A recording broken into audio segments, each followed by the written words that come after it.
Honorable members, please be seated.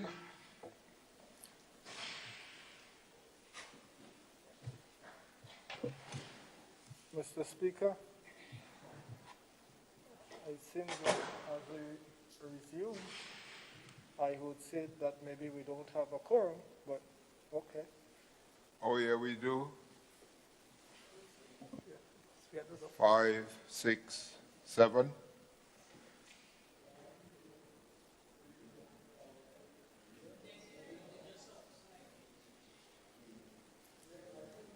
We do have. Good.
Honorable members,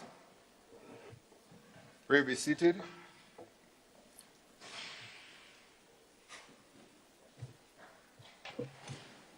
Mr. Speaker, I think that as we resume, I would say that maybe we don't have a quorum, but okay. Oh, yeah, we do. Yeah. 5, 6, 7.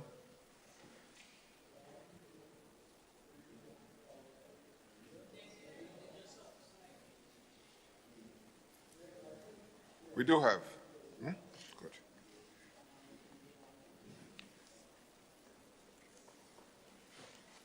Honorable members, we now resume after our adjournment. I would just like to mention that I had communication with Honorable Parliamentary Representative for St. Andrew Northwest, and she indicated to me that she was not going to be here today because of personal reasons. So we move on to bills. Motions. Item number 14, motions.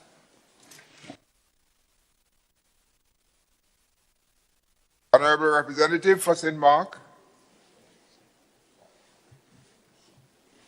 Thank you, Mr. Speaker.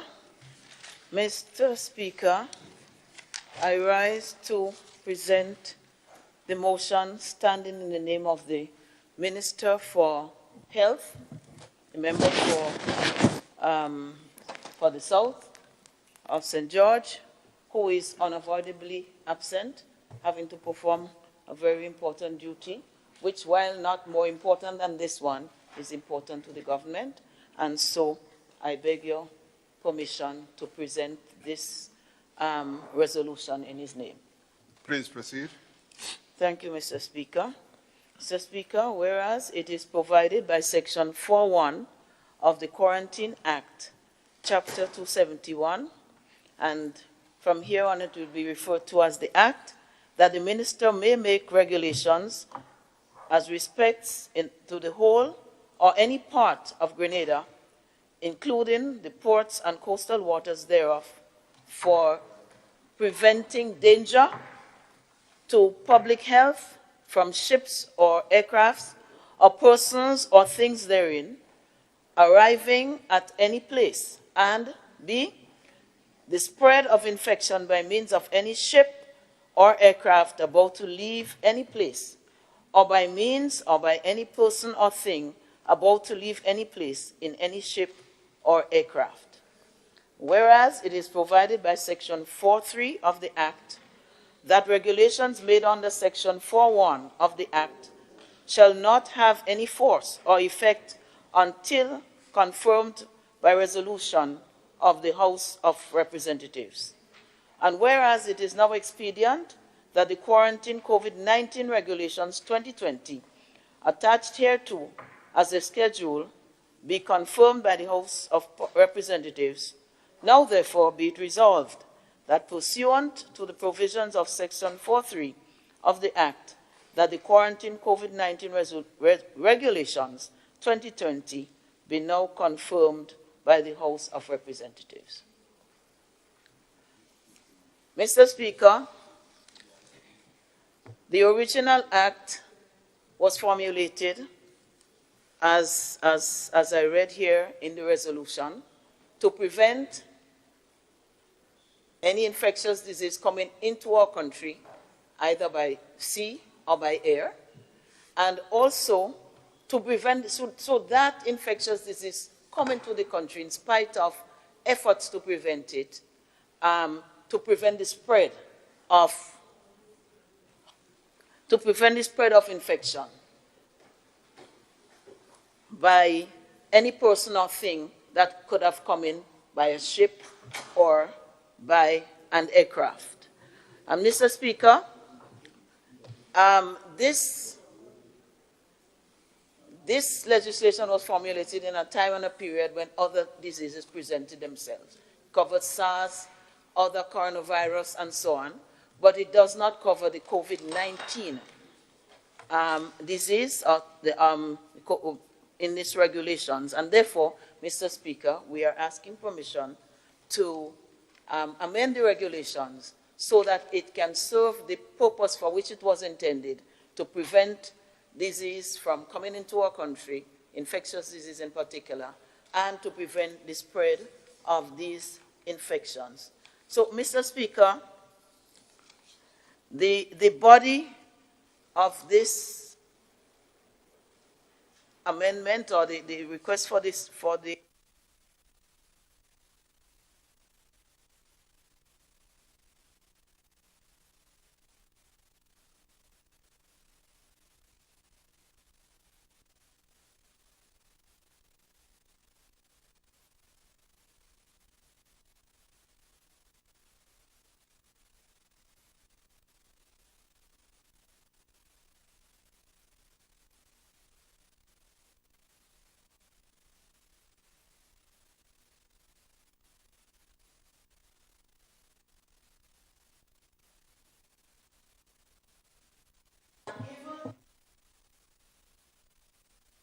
Honorable Representative Fussin-Mark, I think we're having a technical problem with the microphones. All of them seem to just have gone, and so could we just give a few sec to get it rectified from upstairs? Is back on? Okay, please proceed.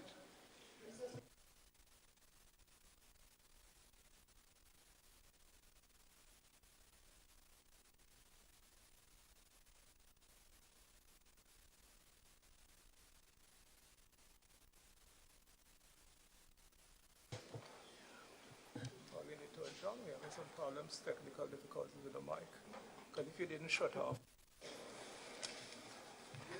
Shall I proceed, Mr. Thank you very much, Mr. Speaker. We are all aware that if there's one thing we know about COVID-19 is that we do not know everything about this disease.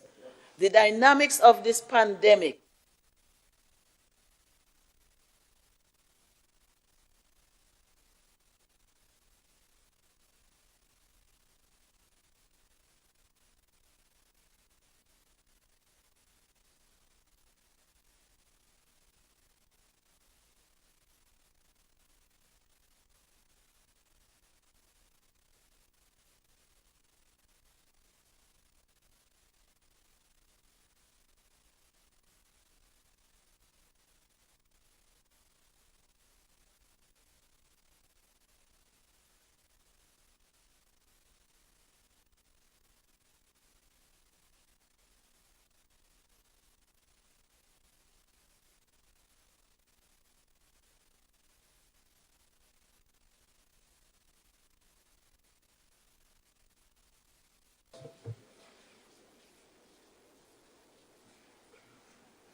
give us any.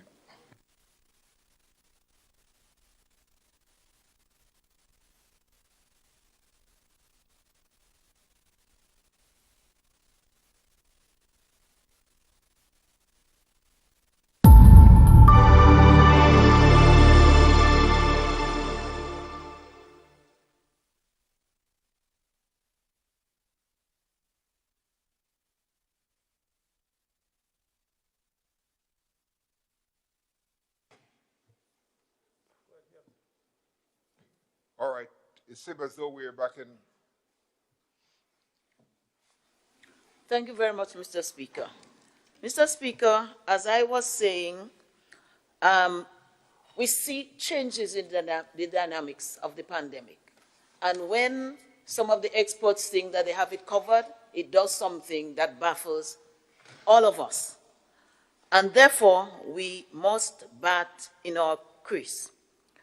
The presence of the disease in various states and how it behaves is a lesson for all of us. We look at our neighboring sister island, Trinidad and Tobago. We look at further afield. We look at one of our biggest source markets, the United States. While some states in that country are going up, some are coming down. We look at UK, and a few weeks ago I was extremely happy because we're talking to the airlines about them coming in come October. Virgin, British Airways, and even Condor from Germany. And that was based on the risk categorization of that country. It was coming on very nicely. And recently, the word has not been that great, but as said earlier by the member for the South, we are looking at it very cautiously to see what happens. One little spike doesn't necessarily change the whole risk level of that country. And so we have to monitor the data that comes out of the country. But I do hope that it continues to go down. We look at Canada, again, the same feeling of happiness. Canada is one of our significant source markets that, that Canada had become, was deemed to be green. And so anybody coming from Canada could just come in with their PCR test, be checked in, pick up their suitcase and walk.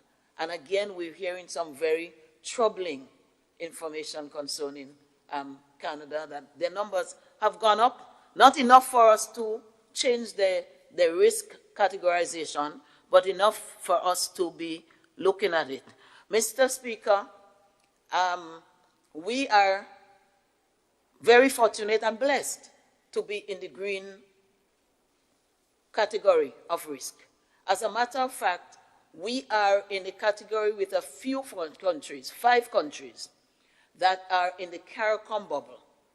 And that includes Barbados, St. Kitts and Nevis.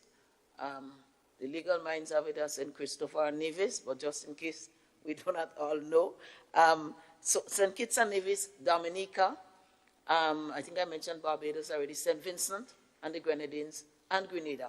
We are all in this bubble together. It means that we can facilitate ease of travel between these 5 states, member states, for persons who need to travel for various reasons.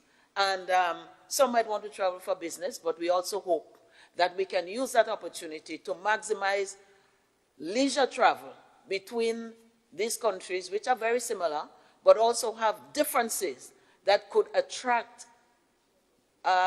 citizens from the different states into each countries. And at this particular point in time, I am I'm holding discussions with the ministers for tourism of the other islands in the bubbles to see what we can do together to stimulate some kind of passenger travel between those countries.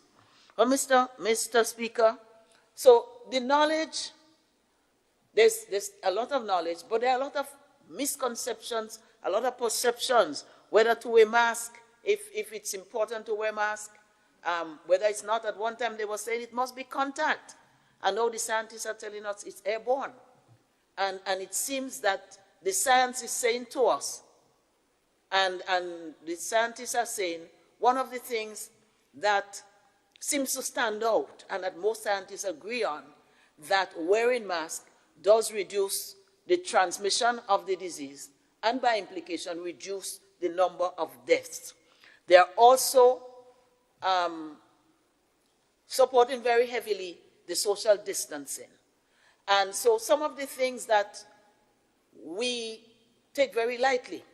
I know a number of persons, when they come up to me, they come without a mask or the bandana that they put over their nose and so on.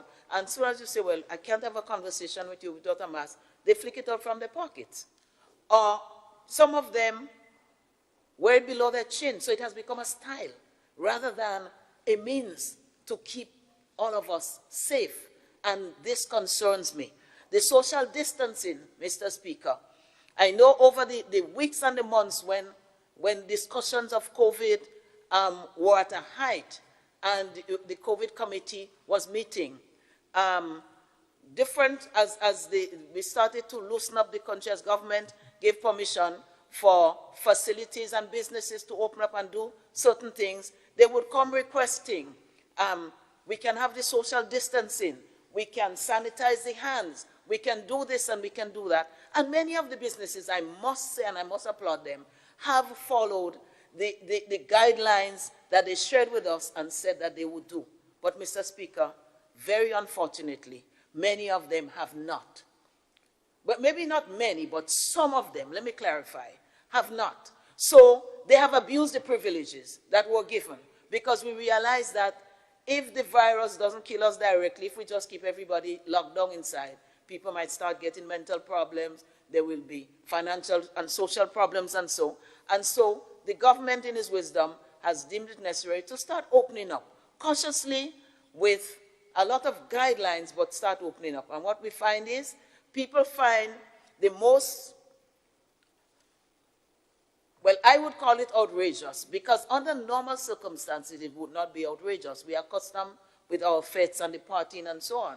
But people who know, who have the guidelines, facilities, and I'm ashamed to say that I represent some of them, tourist accommodation facilities, they have seen it fit to beat their chest and say, we're having something, 100 people, 110 people, come everybody, forget the social distancing, forget the mask, and let us play.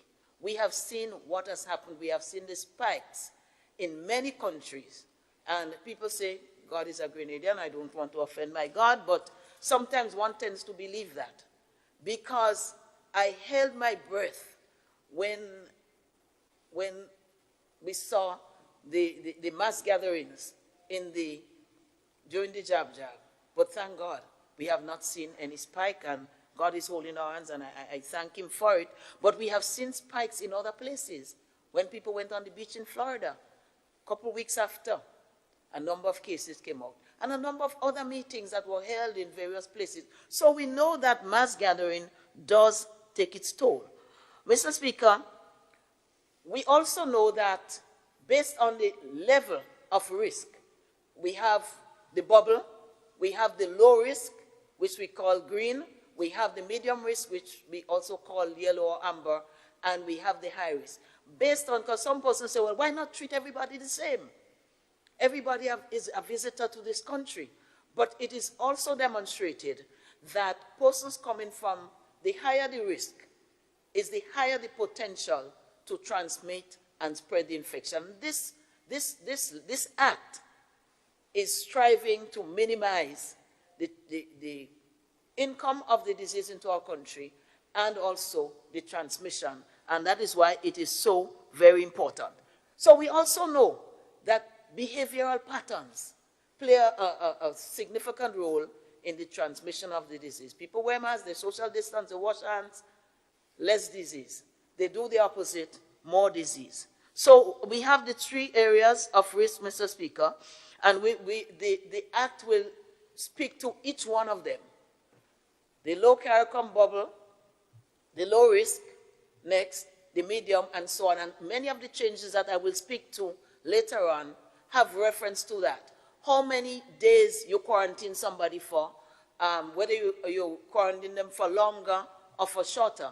But also, Mr. Speaker, which tests you do.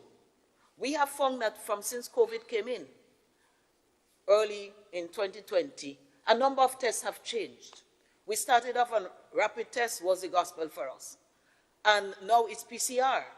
And now we know that a number of businesses and entities are looking at other tests. So maybe in the next few weeks, next few months, I know we're looking at the saliva test, and CAFA is looking at it to see if it's just as good as the PCR, because people would love that. The airlines are begging us, please do the saliva test, but we must do the due diligence on that test before we can say yea or nay.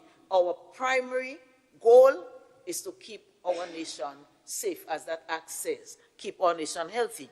But the test will change. The number of days you keep somebody in quarantine based on the scientific evidence will change.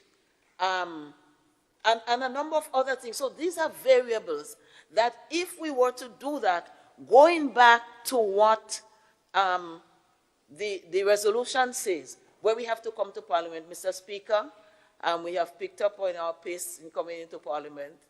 We will probably have to come every day because, you know, there's a frequency with which these things take place. So what our legal luminaries and our advisors have told us, perhaps we should leave the decision to the minister and his Minister for Health and his scientific, the doctors and so the team that supports him, so that from time to time they can change certain regulations without having us necessarily come and have the sitting in Parliament.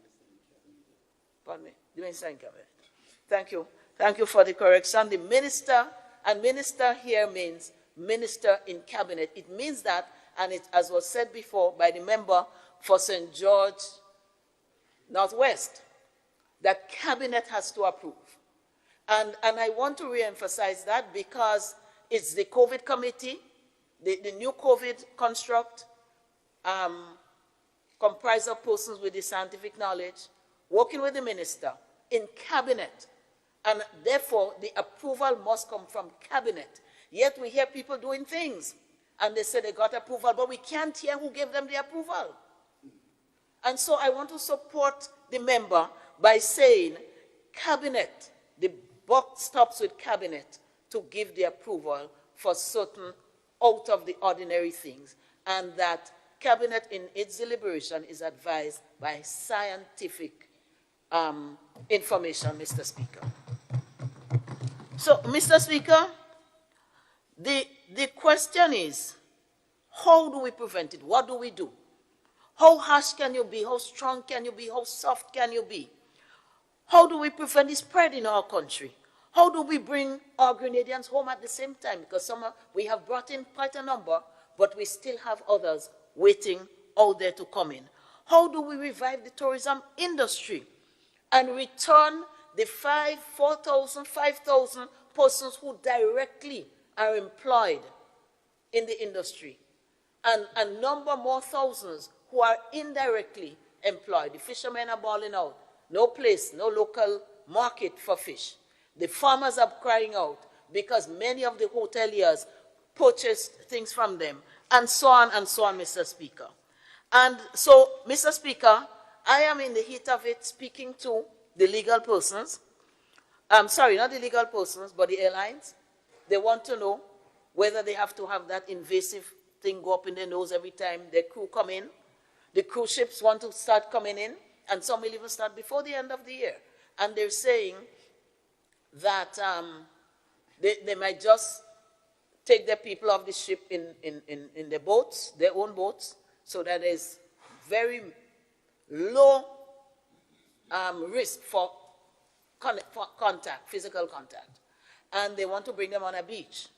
Let them have a little fun, maybe. We'll have some drums and dancers way back so that they do not touch, they do not have contact. And we keep dialoguing to see how we can jumpstart, how we can get the economy going, bearing in mind that sometimes the revenues are 50% and under of what we used to have before. So, Mr. Speaker, it cannot be business as usual. The reality is we need to be safe, but I also know that no tourist would leave their country and come into Grenada to stay locked up in a room for 14 days or for 10 days and then just turn around and go back and say, I had a time in Grenada. So we have an onerous task to balance between both issues. How do we keep our country safe? How do we keep visitors safe? And how do we start back an economy or the tourism and industry that benefited so many people? I do not believe the answer, Mr. Speaker, rests in all of us hiding. Keep the borders open. Don't let ships come in. Don't let aircraft come in. And let us lock ourselves in our room. I do not believe that that is the answer. And, Mr. Speaker, the details of this resolution seek to answer just that. How long can you reasonably keep people and so on? All of this question, Mr. Speaker. So, based on the level of risk, the days will be longer, the quarantine will be tighter, the monitoring will be tighter and so on. We will be talking about the geofencing watch that can monitor people's activities. I note that the geofencing watch was very effective in raising the alarm, the red flag, that some persons they were given a perimeter or a circumscribed area in which to operate, that they had stepped out of that. And it seemed to be working very well, Mr. Speaker. And therefore, we have two instruments that could help us in monitoring activities. That would be the app that everyone is required to download before they come in, or certainly when they come in on the device, the phone, and also the geofencing watch that could help us, especially as we look to bring some measure of satisfaction, especially to our locals who want to self-quarantine. I have my own house. Nobody lives there. How can I go to my house and spend the rest of the quarantine, where they'll be more comfortable and maybe financially a little bit better off than staying in a approved government facility? But everyone who comes in must go into an approved government facility for the first 48 hours or so, as determined by the minister in cabinet responsible for health and his team. So, Mr. Speaker, we have removed,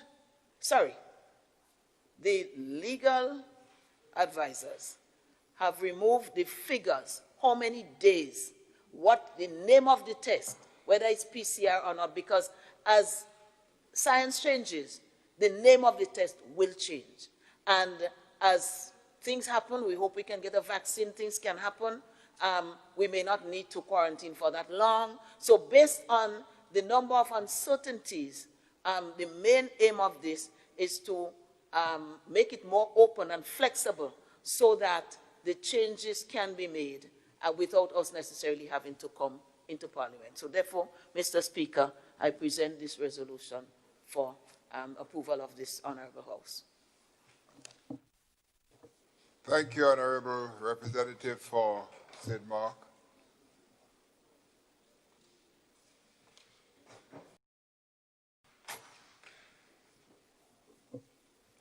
Honourable Leader of the Opposition. Thank you, Mr. Speaker. Mr. Speaker, I believe from day one, since March, April,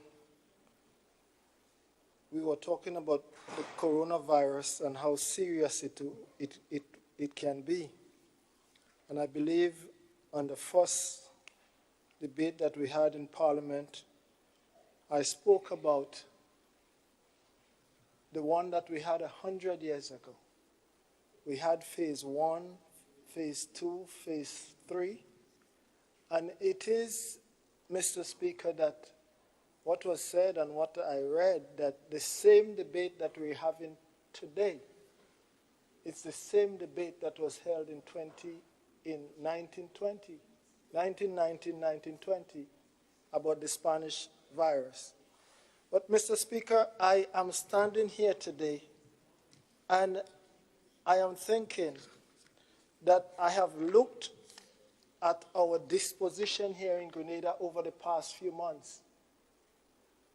And I ask myself the question that some of the trappings that we have seen, where did it come from?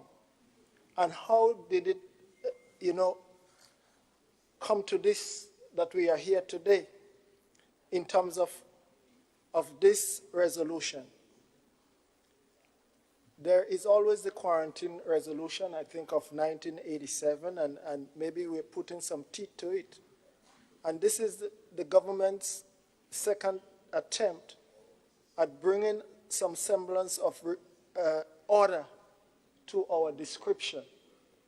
Mr. Speaker, I want to bring to your attention here a particular issue,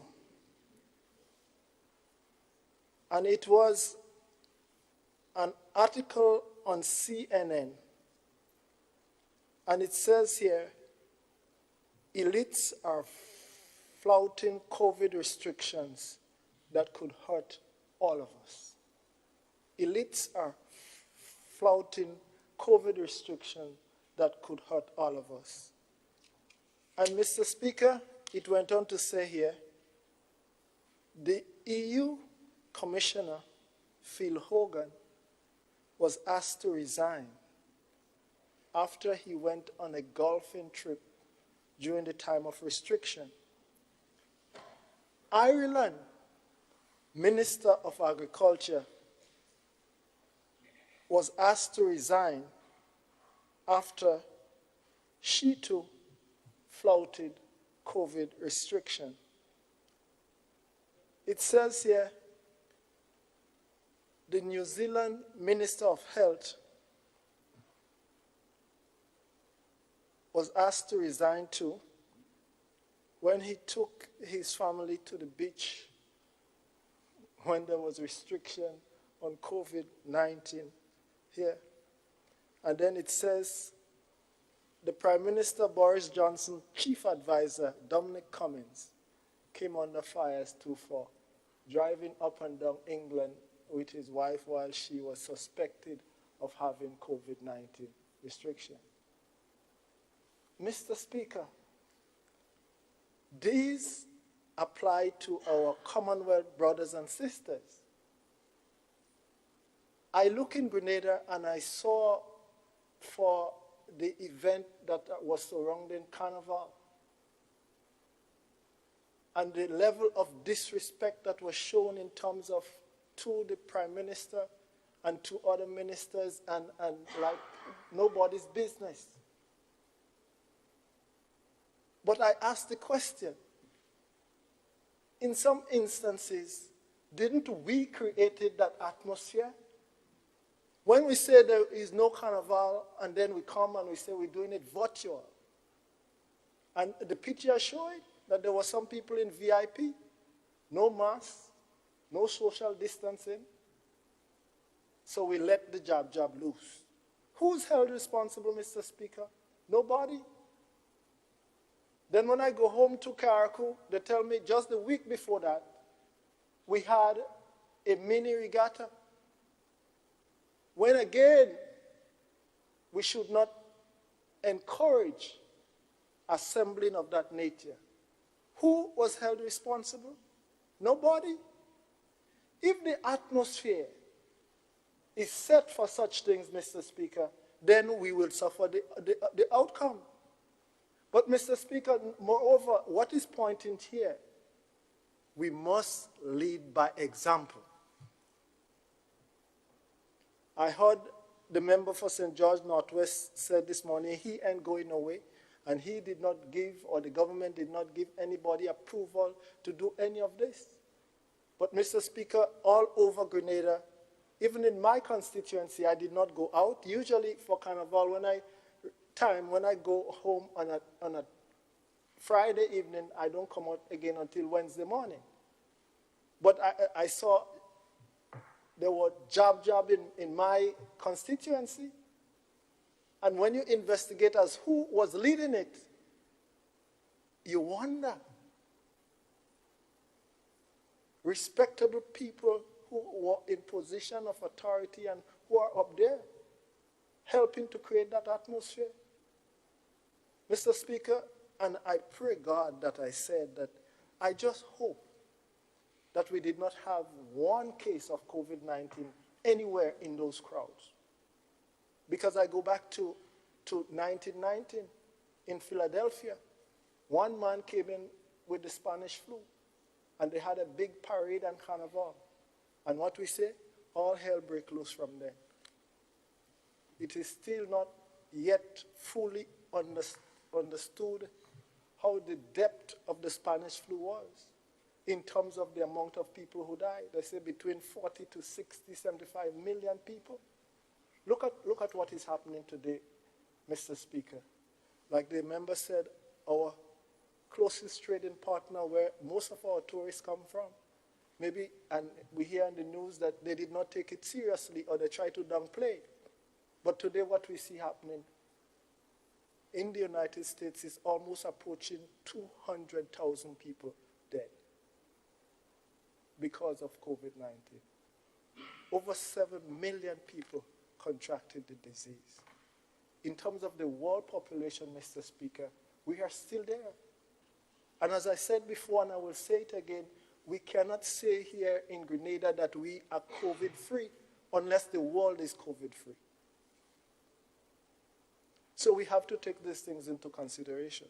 But Mr. Speaker, if I turn to the resolution that is before us, that is what I have to speak about here.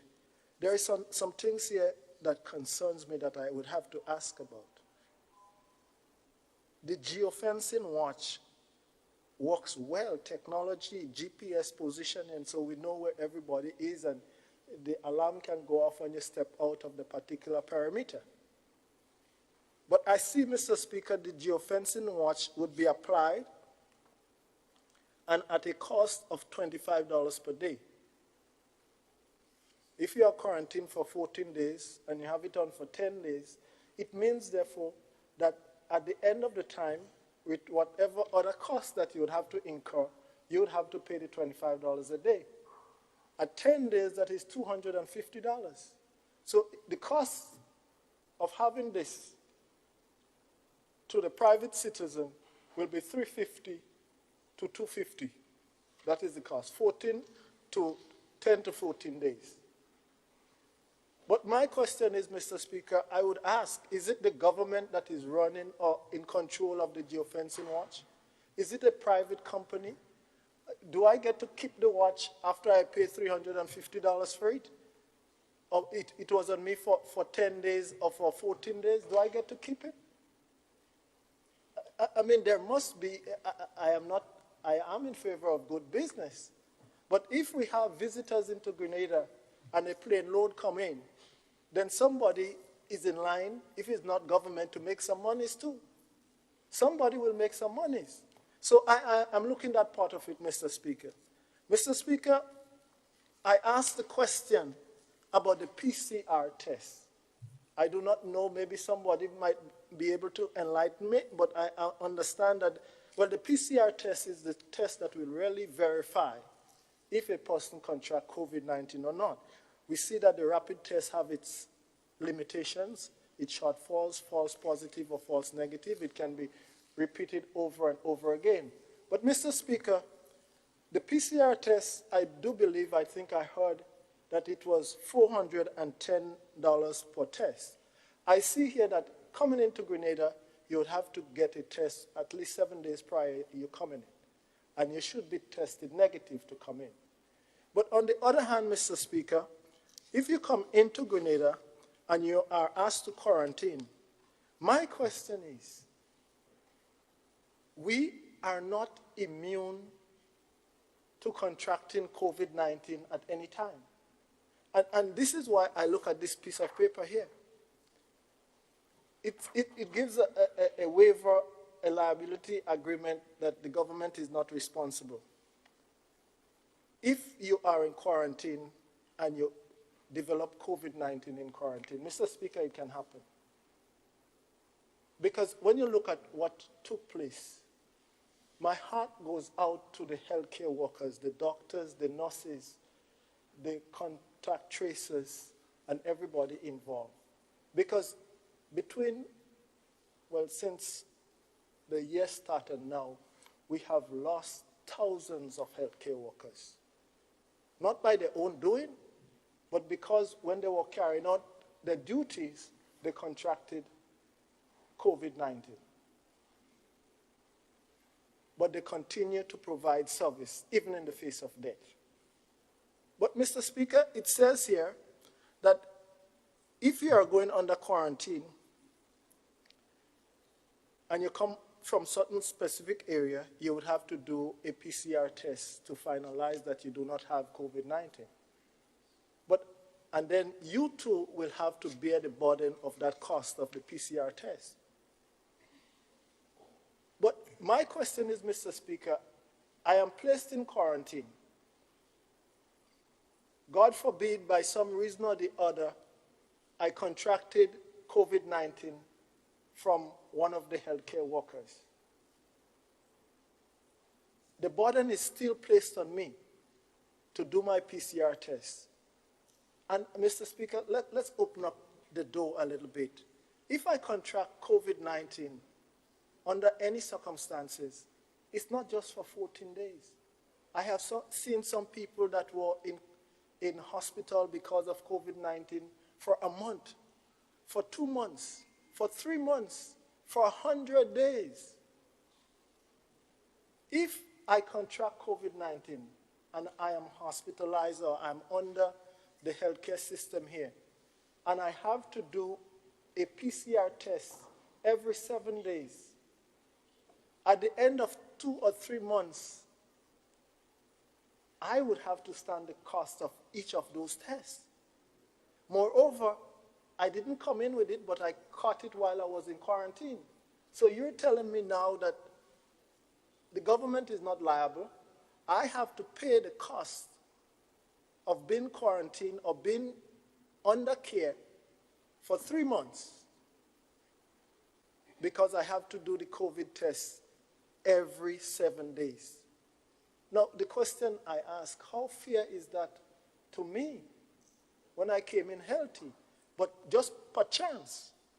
And we cannot say that this is hypothetical because it had happened before, and it may happen again. And these are the little things that I see that we have to tweak so that we have to understand how to treat our citizens in terms of the care while they are there. I mean, one cannot be too careful, Mr. Speaker, because some people that contracted COVID-19, they would tell you they don't not even know how. Because again, it is highly contagious, and I pray to God that we keep the status quo in Grenada.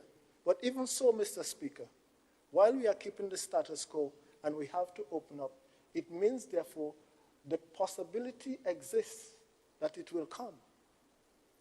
And when it comes, if this resolution helps to alleviate some of the spreading of it, then that is good too. But what I am saying, let us look at the details in there to see how we treat people who just perhaps or perchance may have contracted within the scope of what I am saying here.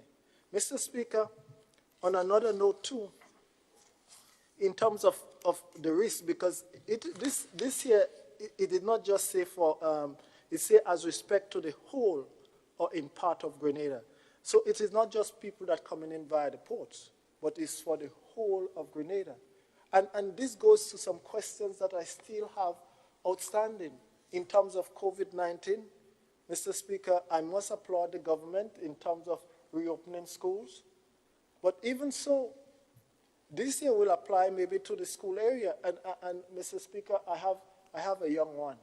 So I had to go to PTA meeting via Zoom.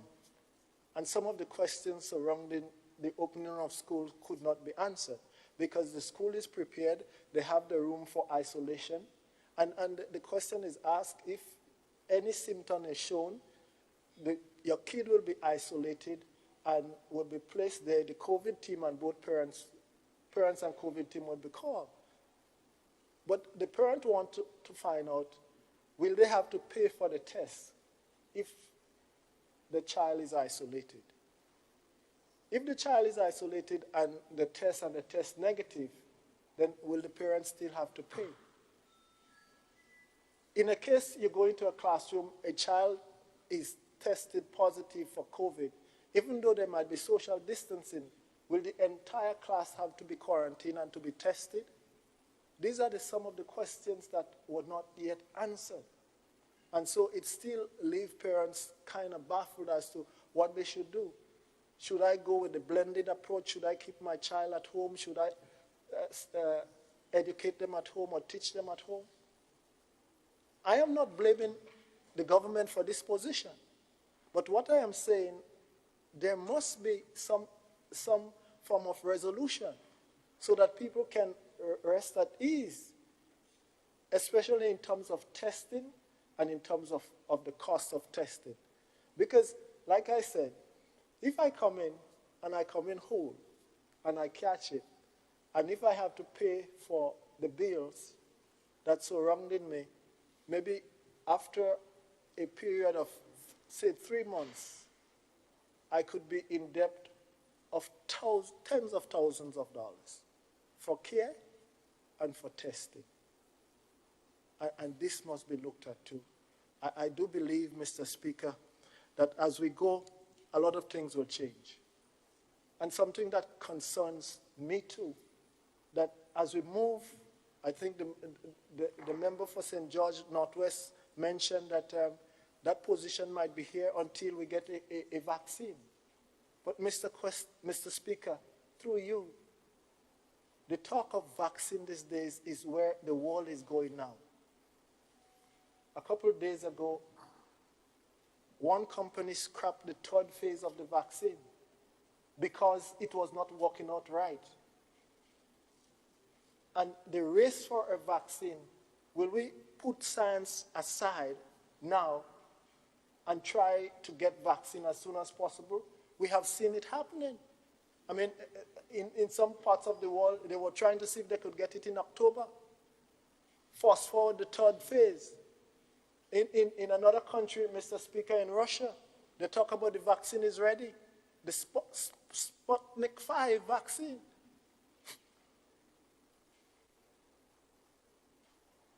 And Mr. Speaker, we see AstraZeneca, the 3rd phase, they pull it because there was some adverse effect. Now, mind you, as the member for the South said this morning, in some cases, vaccine works well. But what I am saying, if we have to introduce it, we must let the science speak. In that today we are here, we are smallpox free because of vaccine, because we created the vaccine. But should I say we are smallpox free? Not really.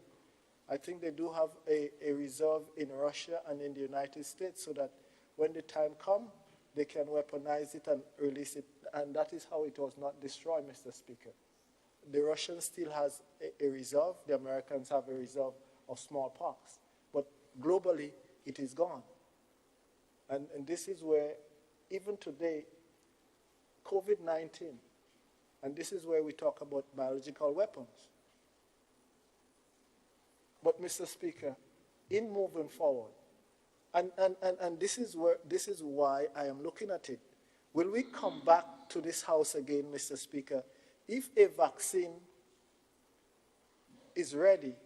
Would we have to get another resolution, or will Cabinet or the Minister determine whether or not people are compelled to take such a vaccine, if such is the case? Because in some cases, you might be thinking, I may not be able to travel, I may not be able to eat or drink unless I take the vaccine.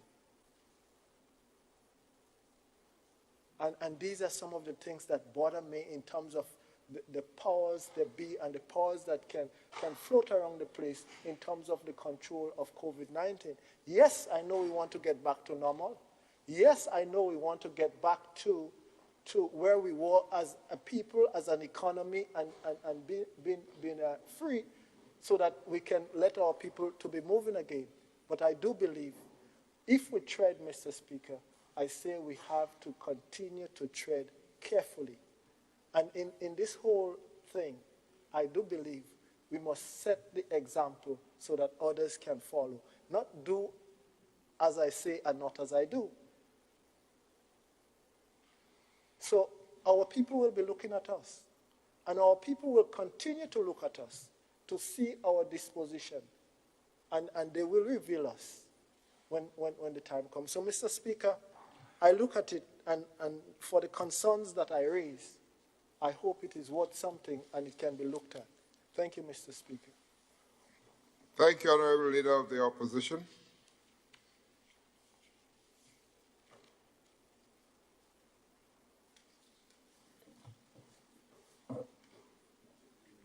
Honorable members.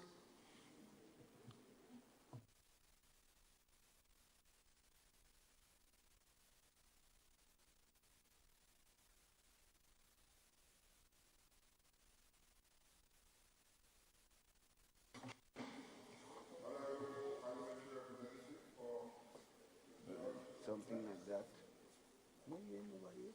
Honorable Representative, St. John Northwest.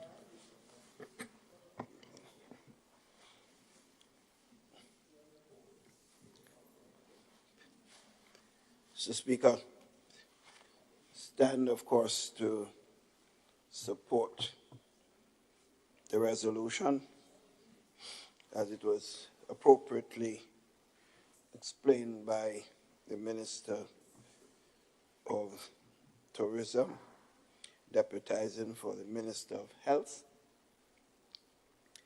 and pointing out the necessity for us to have this resolution so that we won't have to be back here at every time there is a need for some change in regulations to manage this important pandemic that is engulfing our country and, of course, the world as a whole. I think, as was clearly articulated already, and I think over the period of time we've spoken a lot about what we are doing and how we are protecting the country as a whole.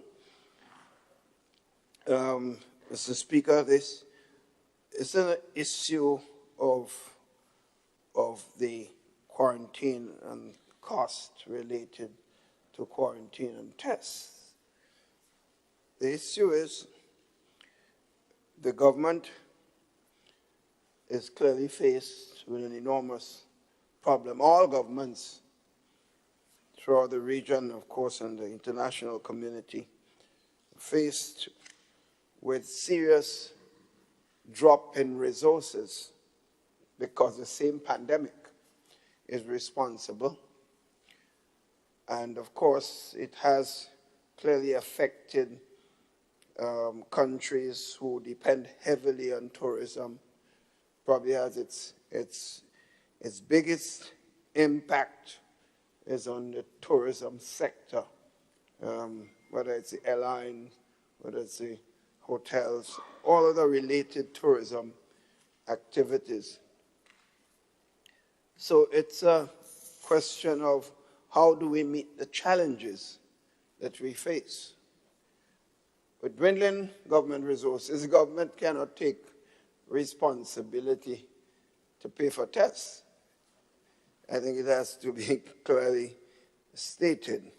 Government, someone wants to come to our country, it is clearly stated that you have to get your PCR test. It's like you have to come to a country, you must get to an airline to get a flight.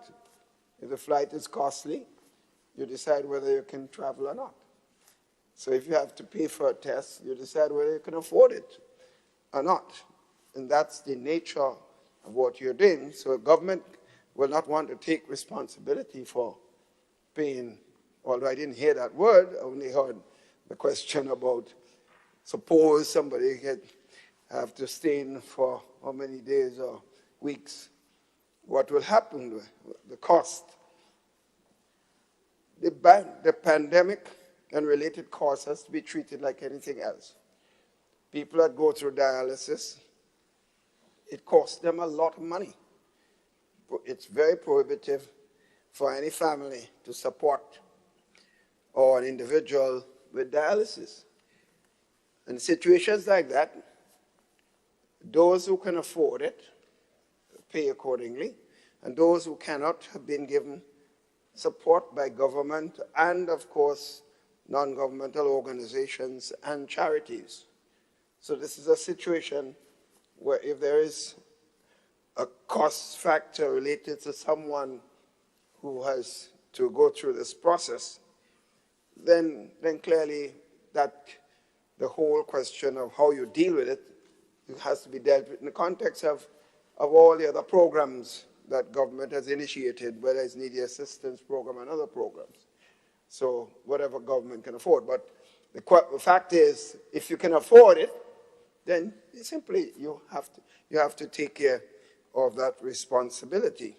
I've consistently said that no government, particularly in our region, is able to meet the cost of services for the entire population in anything. That's why clearly this government, even when in opposition, the party in opposition, did not support free school books for everybody. We said those who can afford to buy their books should buy it.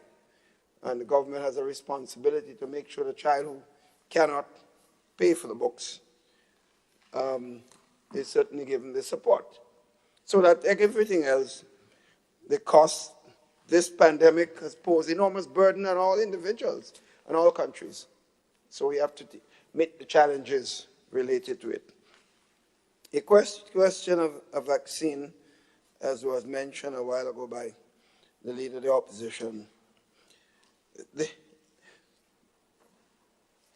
harsh reality is this government consistently has relied on as much information from science. I don't think there's anyone who would question that, because this government has moved swifter than most governments when the whole issue of this virus came about.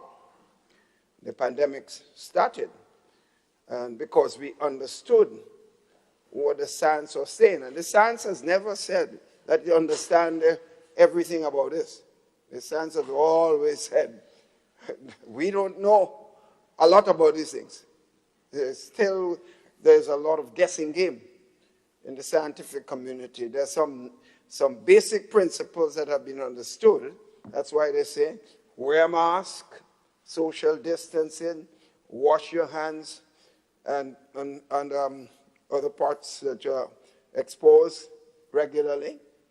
That they tell you they're sure that has reduced the pandemic considerably in most countries, not most, all countries.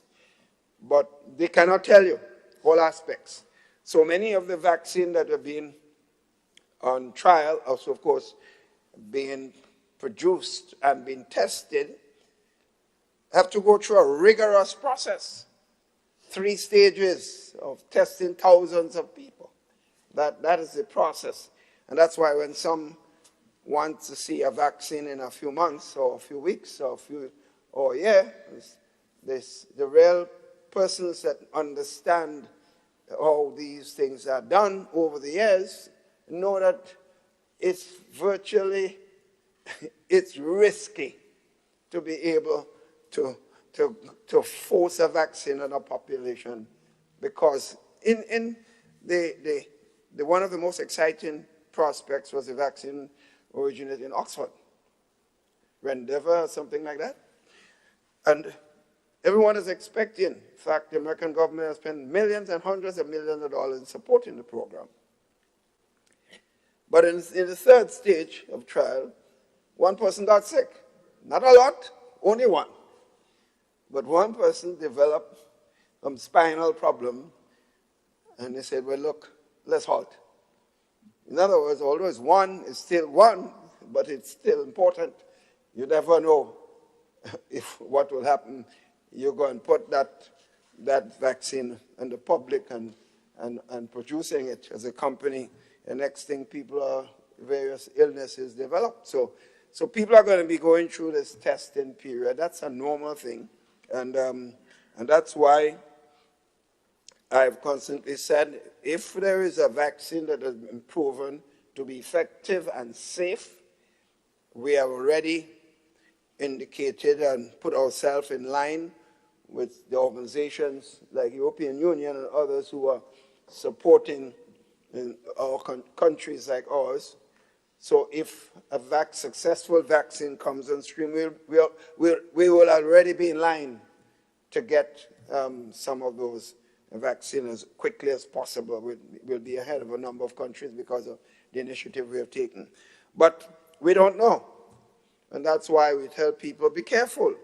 Do not drop our guards. Because I'm very concerned. Mr. Speaker, I just came from a funeral, and I must say, it was at the Trade Center, and almost everybody was wearing a mask. Most people were. But not only that, there was social distancing.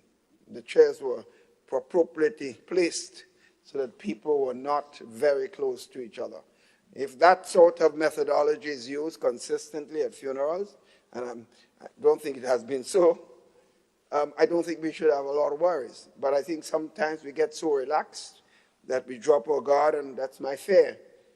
Drop our guard over the last few months. My fear is that we should not depend on luck. We should take the necessary precautions that we have to take. So, Mr. Speaker, I think it's in order for all of us to give strong support to this motion, which of course would mean that we won't have to be back here regularly just to do make changes that are necessary because of the situation that we are confronting. On that note, Mr. Speaker, I support wholeheartedly this motion. Thank you, Honourable Representative for St. George Northwest. Honourable Representative for St. Mark. Thank you very much, Mr. Speaker. Mr. Speaker, I want to thank two members for their contributions. I must say that I would have liked to hear my good friend and colleague, leader of the opposition, being a little bit more supportive rather than just picking the weaknesses. I would have liked to see him a little bit more balanced, because I am convinced that this is a national issue and we need all hands on deck. So while I appreciate the singling out of the shortcomings, and if they are, it is our responsibility to accept it and to look at it. But I was listening to hear a little bit, some support, because there are times when we do not have to just pick the negatives, but begging my brother to give support. I just want to mention the geofencing watch. One of the benefits of that is that it allows people to go home. And when Grenadians come, they want to go home. They do not want to spend 10 to 14 days in a quarantine. And if the maths is done, you will find that it's much cheaper for them to go home, especially when it's families, be able to cook their own food and take care of themselves, rather than stay in the 10 to 14 days, because somebody has to meet the bill. And we heard the member or Minister for Education talk about the computers, while others are wondering and they're begging. This government has put its money where its mouth is and has purchased, in a COVID time with reduced revenues, purchased those computers. We heard the member for St. Patrick East talk about the vouchers. When people came to me a few weeks ago, I tell them, based on what is happening, I don't think government will be able. But again, the Minister for Finance and his team, they work some magic. In spite of giving 40% support, payroll support to persons working in private sector, they were able to do that. We have never been short of reagents or whatever, the testing kits, from since the COVID started. We have always been on top of it as a government. Should anybody who went to hospital or had to be checked, were checked free of cost. But there has to be a limit to the freeness. And, while we would know that there are some people who would have some difficulties, the point is this government, with all that it is doing, cannot give tests free, especially for visitors who want to come, or maybe even persons who went abroad. They should have a little change somewhere set aside. But if we're talking about cost, it is cheaper, far cheaper, to have a geofencing watch that allows the technical people to monitor and keep this nation safe. If we send them out without a geofencing watch, it is going to cost this nation and maybe the individual's family much, much more. So I wholeheartedly support it. I know there's a cost of $25, but the maximum so far for being in quarantine is about 10 days. That's 250 EC dollars.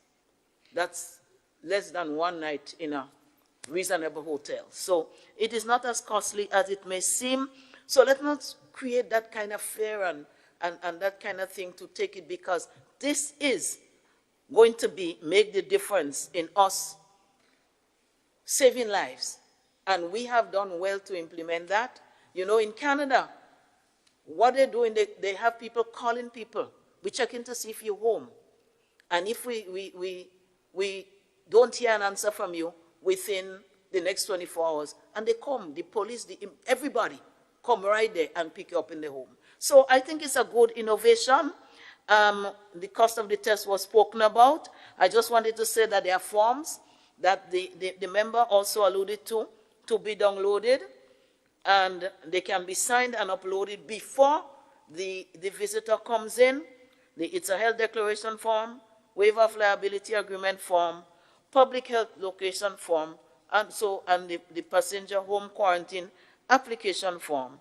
And of course, I am happy to see that we were advised to have the waiver of liability agreement. I know the member would not like to see government held liable for everybody who tests positive in a quarantine facility. No government will be able to withstand that, and it has not happened in any country. Mr. Speaker, I now would like your indulgence, Mr. Speaker, sir, to speak to the number of areas. Some 28 changes have been made, and I seek your guidance as to whether we should break them down by listing, dealing with the normal procedure for each one, or whether it would be easier for me to just list all of them, and then you throw the question to this august body for the approval of this resolution, Mr. Speaker. That was part of the schedule that you have? Yes, Mr. Speaker. Just all proceed. of the changes under the schedule. Proceed with it one time. Thank you, Mr. Speaker. So it's just a reminder that Section 4.3 of the Quarantine Act provides that in conforming any regulations, the House of Representatives may make amendments which it may deem desirable. And this is what we're attempting to do now. So the amendments for the schedule are recommended as follows, Mr. Speaker. In Regulation 2, the definition of PCR test, rapid test, and quarantine authority should be deleted, and the following definition should be inserted. Prescribed test means a test conducted to diagnose whether a person is infected with SARS-CoV-2 or COVID-19 as prescribed under Regulation 10. The second recommendation is that in Regulation 2, the following definition should be inserted. A business day excludes Saturdays, Sundays, and bank holidays. Government-approved place of observation and isolation includes a hotel approved by the Ministry of Health. Prescribed period means a period prescribed under Regulation 10. The third one, in Regulation 2.7, Subregulation 8B, and 8 Subregulation 8B, the word calendar should be inserted before the word days, wherever it appears, except in the definition of a business day. Fourth one, in Regulation 2, in the definition of the term COVID-19, the words AM, infectious disease, should read AN, an infectious disease, to correct a typographical error there, Mr. Speaker. The fifth one, in Regulation 2, in the definition of the term high-risk state, the words more than 60 should read not less than 60, so that would include 60. If we just say more than 60, then 60 is left out. Wow. Wow. Number 6, in Regulation 2, in the definition of the term medium risk state, the words more than 20 should read not less than 20 to again rectify the same problem to include 20 in the threshold. Number 7, in Regulation 6, Sub-Regulation 1A, the words a PCR test not more than 7 days should be substituted with the words a prescribed test within this prescribed period. As tests may change as time goes on, we would advise that this would be a better terminology than to list the test and then having to come back here to rectify that. In Regulation 6, Sub-Regulation 1B, the term PCR should be deleted. In Regulation 7, Sub-Regulation 1A, the words a PCR test not more than 7 days should be substituted with the words a prescribed test within the prescribed period. In Regulation 7, Sub-Regulation 1B, the term PCR should be deleted. In Regulation 7, Sub-Regulation 1C, in paragraph 1 or I, the word and after the comma should be deleted.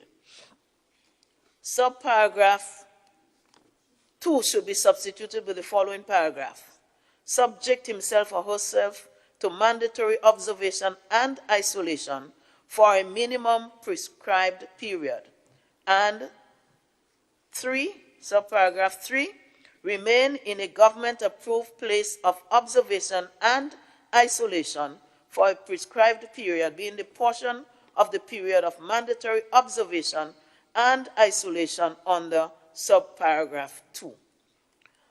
In Regulation 7, Sub-Regulation 2, in the chapeau, the word first 48 hours of the mandatory observation and isolation should be substituted with the words prescribed period under Sub-Regulation 1C, subparagraph 3.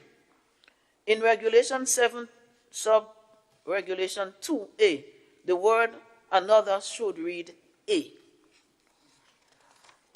In Regulation 7, Sub-Regulation 2B, the words if is suitable should read if it is suitable, and a comma and the words or at a government-approved hotel at his or her expense should be inserted with the words other persons.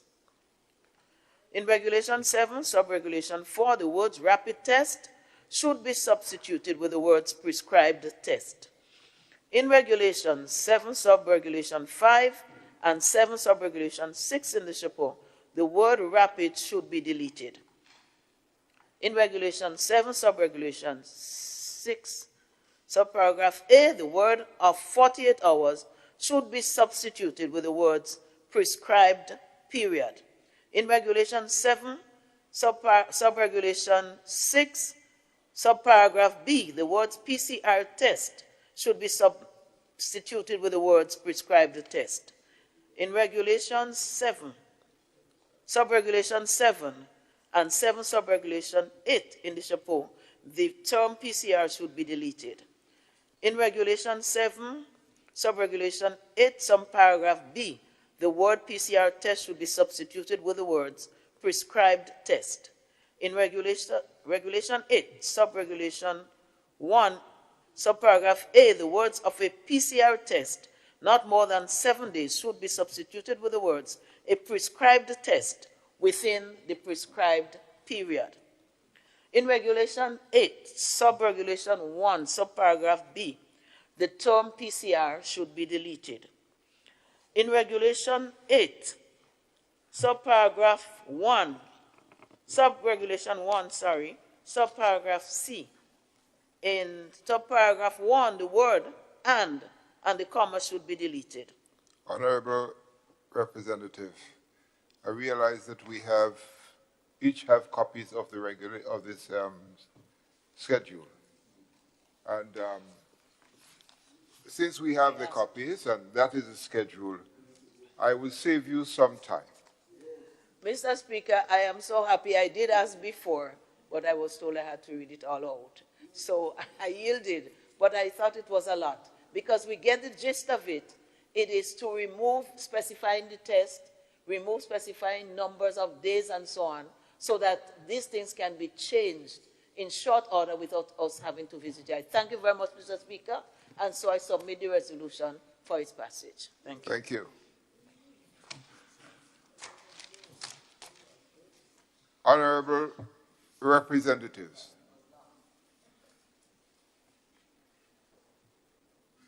the question proposed is that pursuant to the provision of Section 4.3 of the Act, that the quarantine COVID-19 regulations 2020 be now confirmed by the House of Representatives. Honorable members, the question is that pursuant to the provision of Section 4.3 of the Act, that the quarantine COVID-19 regulation 2020 be now confirmed by the House of Representatives. Those who are of that opinion say aye. Aye. Of the contrary opinion say nay. I think the ayes have it. The ayes do have it.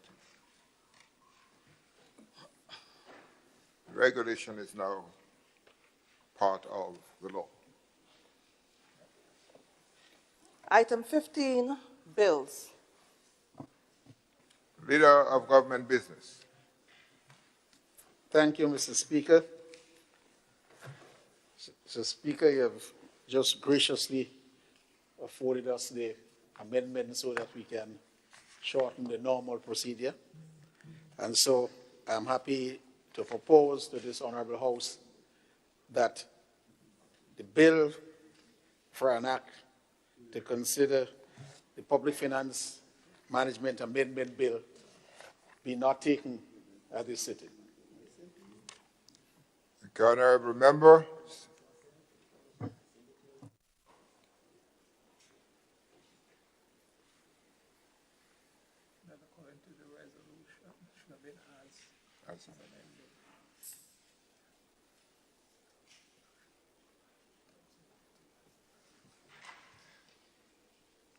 Honorable members, under the item bills, it was the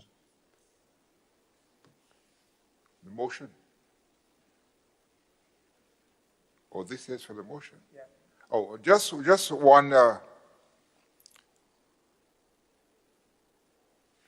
one item here. Under the motion, that should have been as amended. Should have read as amended.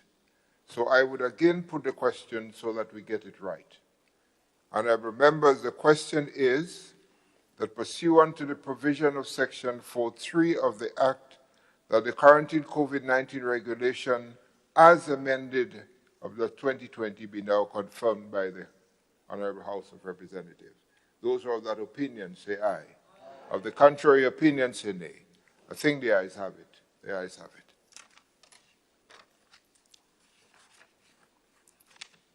Now we move to bills. That the Public Finance Management Bill be debated another time. Honorable members, the question is that the Public Finance Management Amendment Act 2020 be debated another time. Those of that opinion say aye. Aye. Of the contrary opinion say nay. I think the ayes have it. The ayes have it.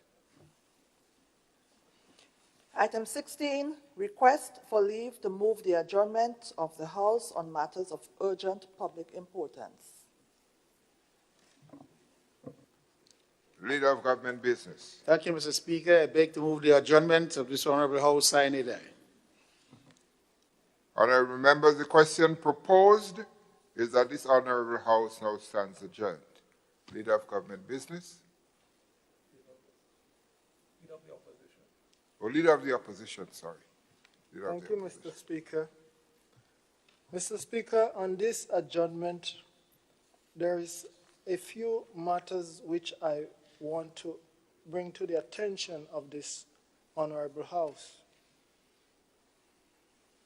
A couple of weeks ago, Mr. Speaker, maybe a few days ago, you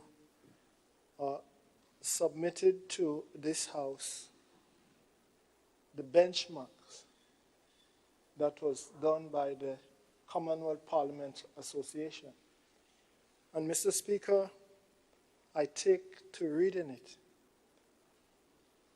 And Mr. Speaker, I went back again to a few years, and I'm reminded by the member for St. George Northwest in his deliberation and in his wisdom then, said to me,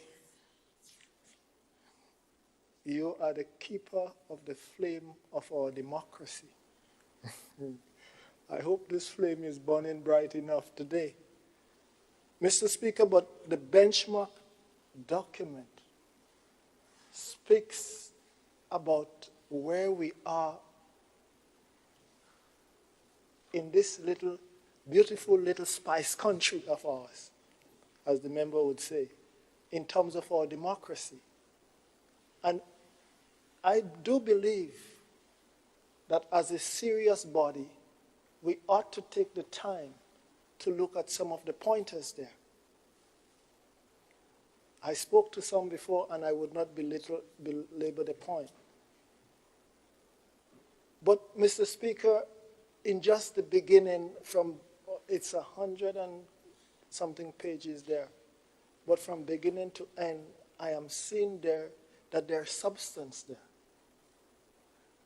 that must be looked at by each and every one of us in this House, outside of this House.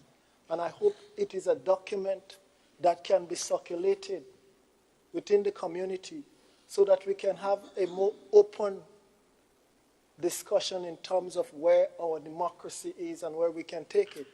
Because I am a believer in democracy. We rise and we fall today, Mr. Speaker, because of democracy that is operating in this country. So for what it's worth, Mr. Speaker, I will urge us to have the document circulated, and let's have a discussion on this document, and we will bring a more perfect democracy to our little nation. Mr. Speaker, the second thing that I want to talk about, and I must commend our parents, teachers, students, and the whole educational sector in terms of reopening of schools.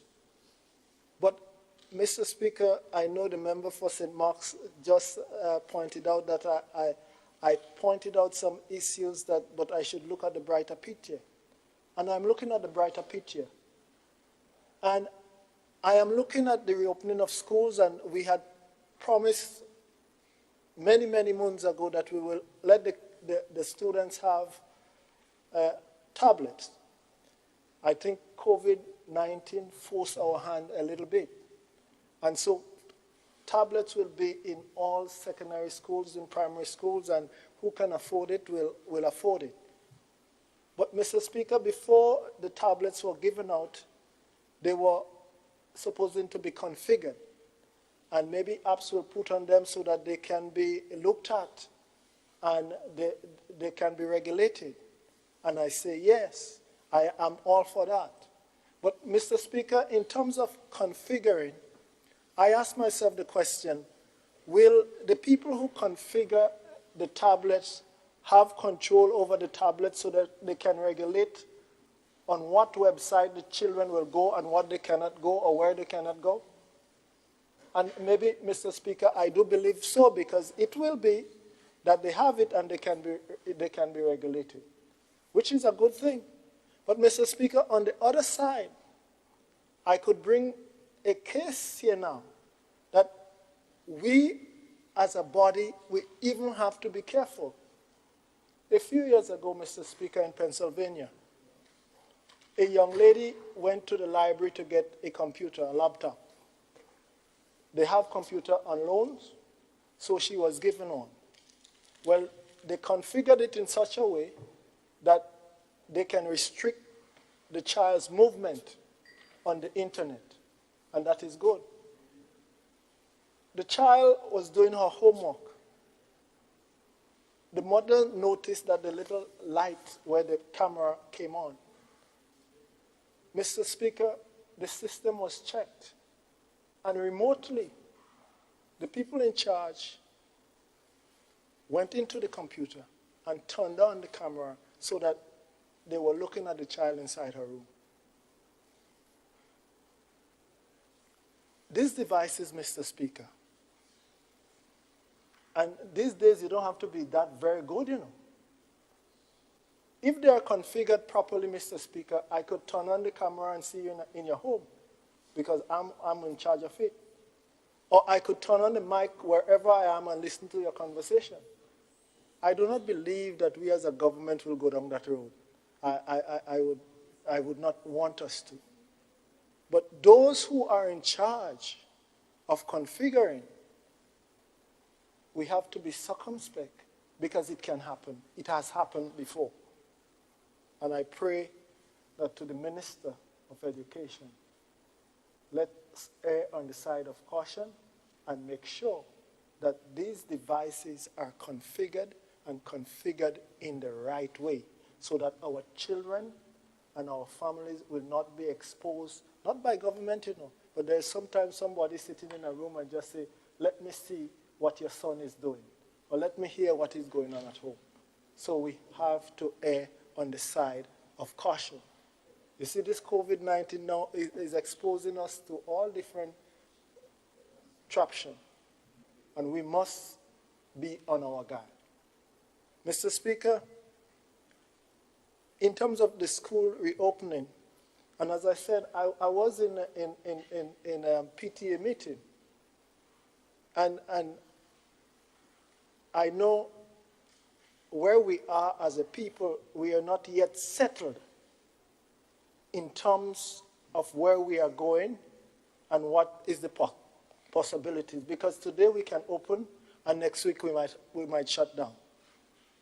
But I would urge again, like I've always urged before, that students, parents, teachers, and everybody, we have to advocate a different education. Because I know my son said, Daddy, I miss my friends at school. But then when you go to school, you have to wear your mask. You cannot share X, Y, Z. You have to social distance. But you're talking to a little kid. How can we prevent kids from doing what that we were trained to do normally, our children, in terms of developing socially? It's a hard sell. And some parents are very concerned about the disposition. I know that there are a couple of parents who have contacted me that they will be pulling the child from school, getting the curriculum, because of underlying conditions that they have. If ever that the child goes to school and come back home to the grandmother and the mother, they are there. And I have had situations like this. I mean, one of the saddest thing that my wife indicated to me that she took her mother to the grocery store.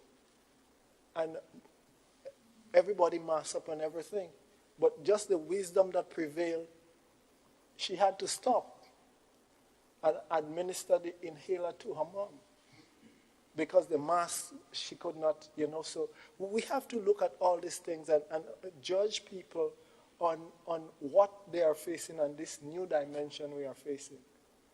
Mr. Speaker, in moving on, I stand here and I think I cannot fault the member for St. George Northwest in his disposition a couple parliaments ago when he indicated where we stand as a nation and what he has seen.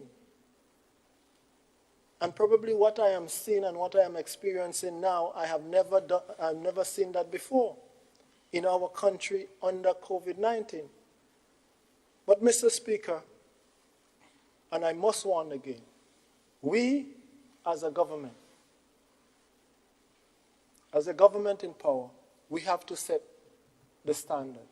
And we must set the standard because we are the people that other people will follow. And I ask the member again to think about it. What we are seeing today and in some of our behavior, were these promoted?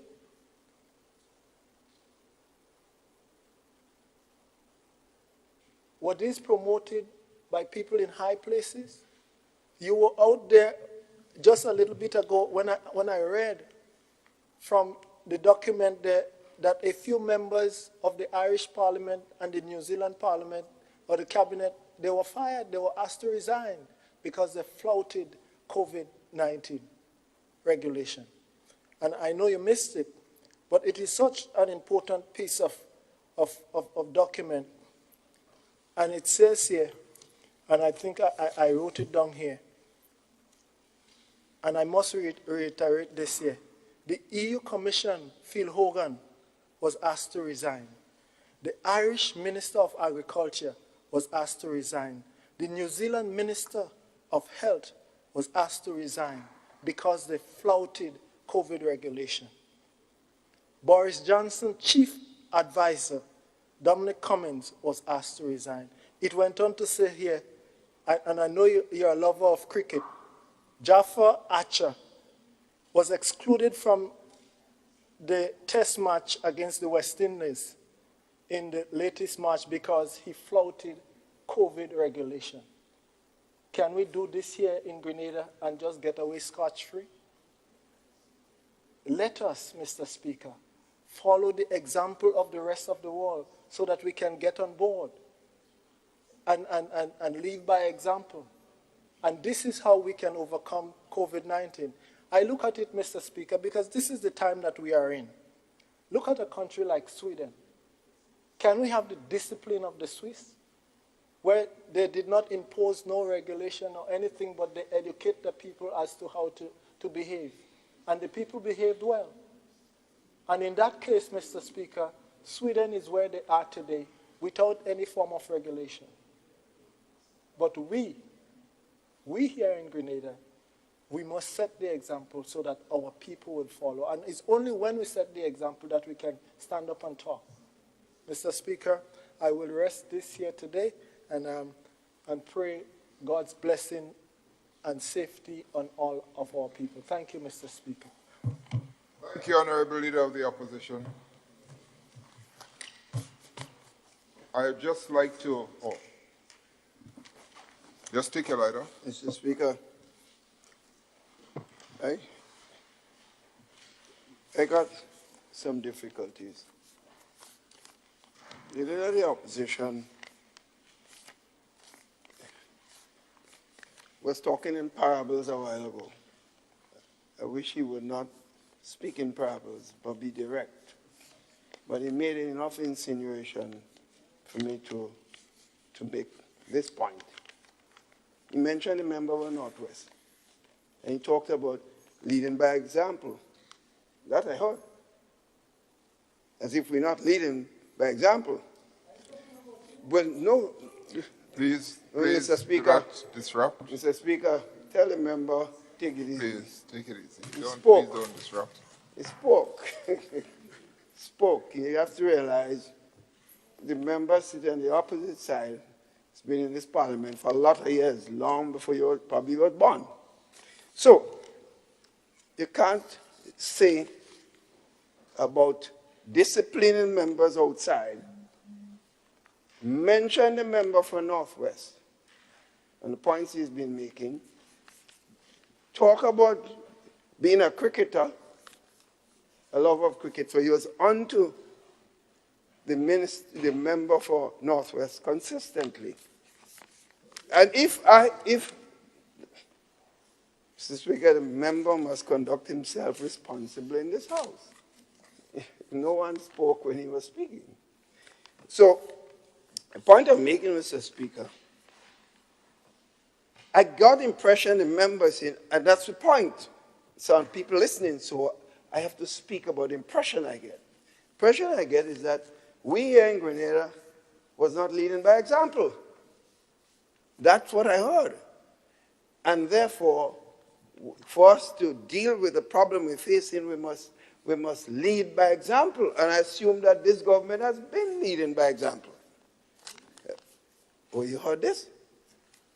The member needs to tell us who is not leading by example. He needs to say, he cannot come here, that's the point. You got to get up on a point of order. You got to understand and behave yourself in the house. It's a point of order. Even if you have a point of order, get up. But if you don't have a point of order, I'm not yielding. Mr. Speaker, this government is making it very clear. If there is any information that has proven factual, that a member of this government is not disobeying the rules of which the government has set, let me know. And if it's proven right, we'll deal with it accordingly. I just want to make it very clear, because I lead by example. And I expect other members of the cabinet to lead by example. So if he knows about any one of us not doing it, he must not come here and speak in parables or insinuating. Yes, Honorable. Yes, Mr. Speaker. What? Just for the member. Now, the point of order that you're Yes, Mr. standing on? Speaker. He has asked The point of order that on you're a point speaking of on? order, Mr. Speaker. What if is he the wants point? What is the point? information What is the publicly point here, of order? In terms of, he says that I should not make any No. insinuation. Honorable Leader of the Opposition, you stood on a point of order. What Yes. is the point of The order? point of order, Mr. Speaker. Now, I have my standing orders here. Yes, sir. So please just tell me what point of order you're speaking to. He will get the information Then that he please requested. sit, Honorable Leader of the Opposition. When you stand, you must be able to say if it's order number 10, 20, 30, or 40. Until such time, please. Honorable. The member, maybe you need to take him in and give him some coaching. He has to understand there are rules in this house. This is, I think, the second time he has been in this house, and he ought to know the fundamental rules of the house. And that's exactly why I stood up, because there were insinuations, and there were parables, and that cannot be allowed to go unnoticed. I didn't intend to speak, but when I heard about the insinuation, it was clear that what the member was implying. And therefore, because we have made it very clear, in fact, I spoke this morning about people doing their own things and expecting this government to support it. In fact, I spoke at length this morning to say to imply that we will not support people doing their own things. So if members of this government is doing so, and the member or anyone has information, let us know. Because I've heard rumors, and I question members, and that the information has not proven correct. So I don't know what the member is talking about. So in future, I hope when he comes here and he makes those statements, please say exactly, he doesn't even have to wait as a responsible member of the society. You don't wait to come to Parliament. If you know a member of Parliament or a member of this House or a serious government person is in fact doing things complete opposite to what we preach, you ought to bring it to our attention. You don't have to wait for to be in this House to parade. Tell us immediately. And if we don't act, then you deal with it in the Parliament of the House. Mr. Speaker, I just want to advise the member that that's a responsibility of a member. And I make it clear here, Mr. Speaker, this government feels strongly that we have to abide by the rules we set. And the fact that, Mr. Speaker, I've gone to places being invited, and as soon as I reach there and I see no mask, I tell them, I say, and people want to come to talk to me, I say, you may want to get infected, but please, I don't want to. And I leave. So I leave by example. I go by my mother, who's 98 years, and she sit down there, I sit far from her. Because I don't want to be responsible for her demise, and either the other way. So I lead by it. So if any member of this government is not leading by it, I need to know. Mr. Speaker, I thank you. Thank you, Honorable Parliamentary Representative for St. George Northwest. Let me just take care. I just want to raise two issues. One has to do with the draft document that we received from the CPA consultant, that is the benchmark. Again, let me say that the benchmark was a self-assessment of our parliament in Grenada. It's a self-assessment conducted by the consultant from the CPA. I again ask those of us who have the opportunity or the time to read through, we may have been consulted, see if what is said on the report is reflective of what the participation that we made. Because you won't know what somebody else said. But if you know of what your contribution was, or there anything said in the report that does not reflect what is taking place in our country, then you must let us know. And as quickly as we can get it, we would want to respond to the CPA so that we can start, we can really own the document. Right now it's a draft, but we would want to own a document that reflect the benchmarks that came from us. So for this one, I wanted to make sure that we spoke to this. Honorable members, the Honorable Parliamentary Representative for St. Patrick East. Yes, Mr. Speaker. I just want to share on some of our projects that's going on in my constituency. Mr. Speaker, the government of Grenada has brought many projects to St. Patrick. In the area of education, we have a new wing at the Grenada Seventh-day Adventist Comprehensive School in Montrose, valued at $8 million. This is ongoing, bringing so many jobs to our people in that area there. After a pandemic, Mr. Speaker, we have this going on. Mr. Speaker, we also have the River Sally Preschool that was ongoing but had some delays based on some issue in which the contractor had to be replaced. Mr. Speaker, right next door we have the River Sally Community Center being transformed into a resource center to produce school uniforms to complement or supplement our school uniform program. Mr. Speaker, 27 million EC dollar project is going on, the St. Patrick Road project, Mr. Speaker, where we have 4 bridges being built to prevent flooding in that area. Mr. Speaker, we are very pleased and very happy to know that all of these projects can continue in St. Patrick to ensure that there is vehicular communication or transportation between St. Patrick and St. Andrew, even though there is a heavy rain, with all the bridges being repaired. Mr. Speaker, employment continues for persons in the community, in the areas of new construction brigades, environmental wardens continuing. The bushing has begun and will continue until the end of the year, despite the reduced revenues that our country is facing. Mr. Speaker, the farmers in the area are also happy because some of them are getting their lands cleared. It really does show this government commitment to agriculture through the Farm Labor Program. Now permit me to share on the Shambo project, where water would be pumped from a river, Monfendu River, using an electrical pump into Shambo Estate. Farmers will benefit tremendously from this project, Mr. Speaker. Over 150 cattle farmers and crop farmers.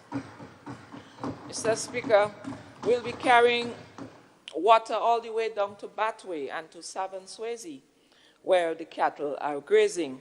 because every dry season, at least 10, 15 cows or cattle die there.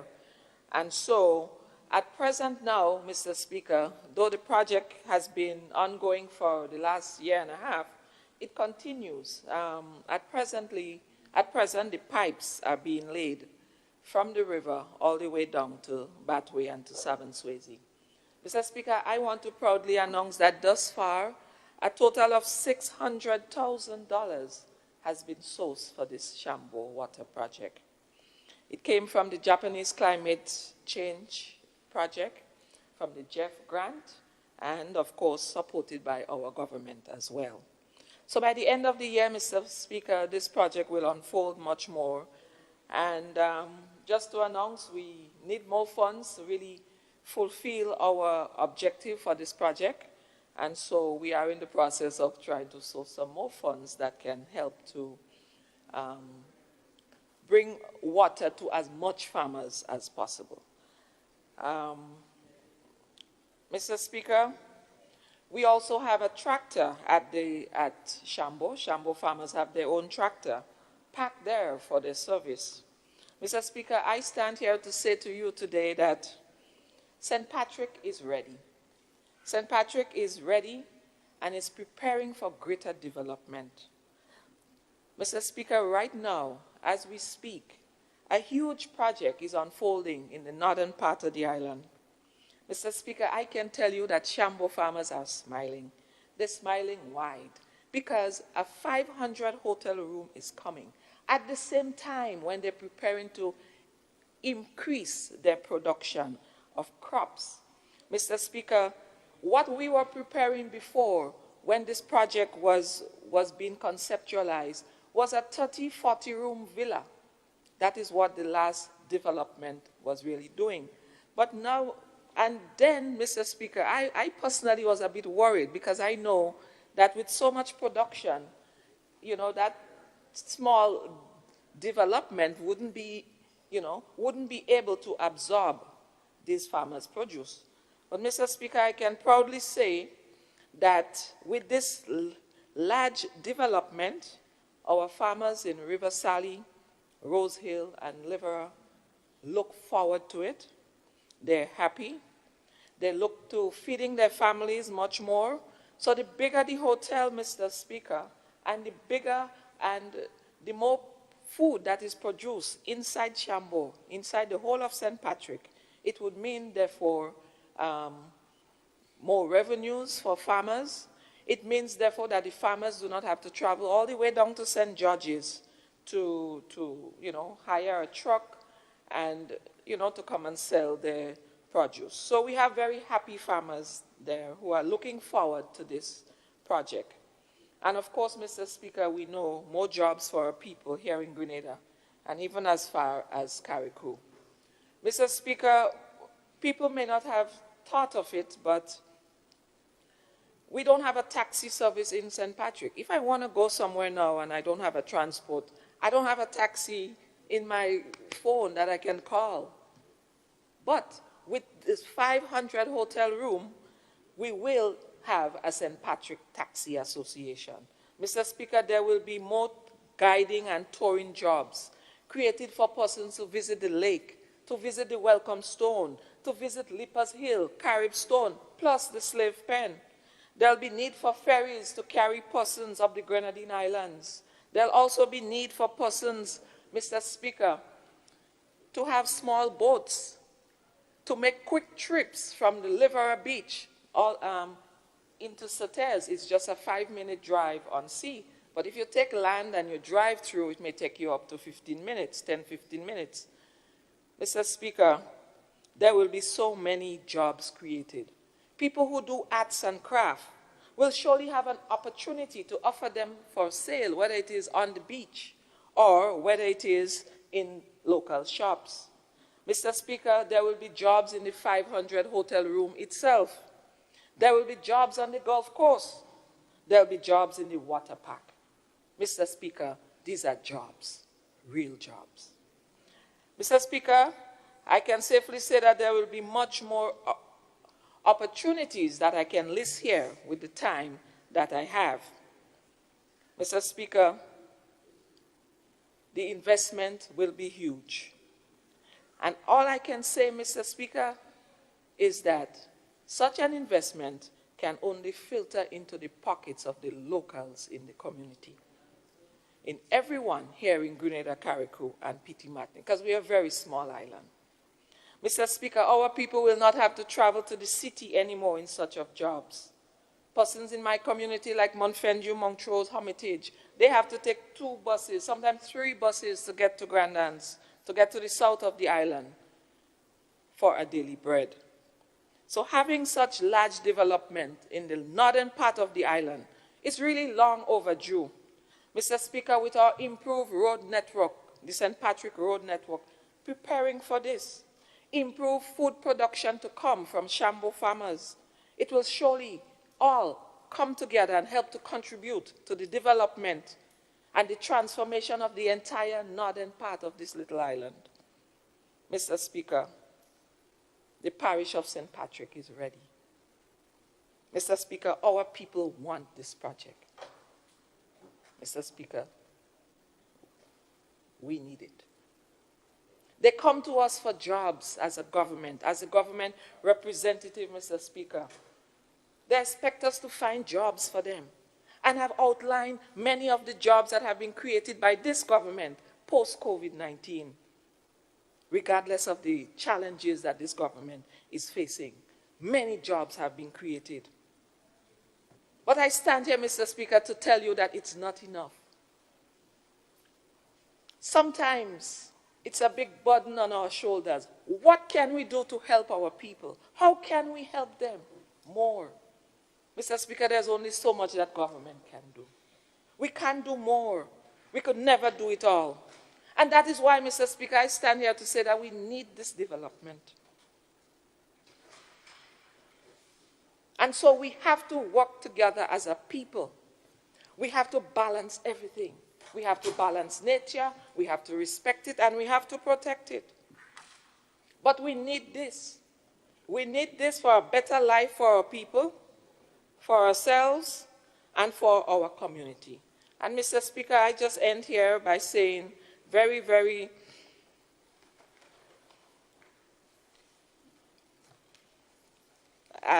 sorry about that. Just got a little bit emotional there, Mr. Speaker. Our people depend on this.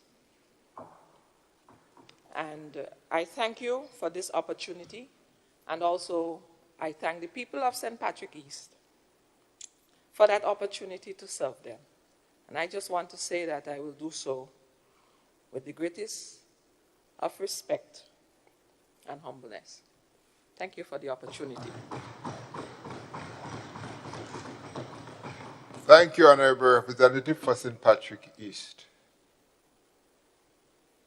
And honorable members, at this time, the question is that this honorable House now stands adjourned. Those who are of that opinion say aye. Of the contrary opinion say nay. I think the ayes have it. The ayes have it. Honorable members, this House now stands adjourned. Sign the die. And I hope that all of us would assemble for lunch.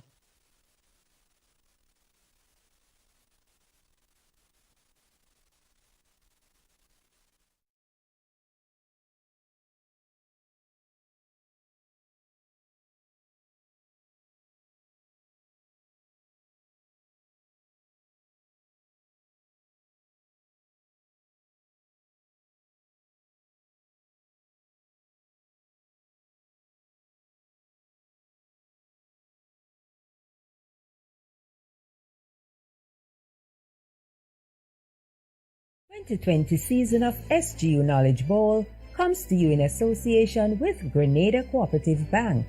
Additional support is provided by Glenelg Spring Water.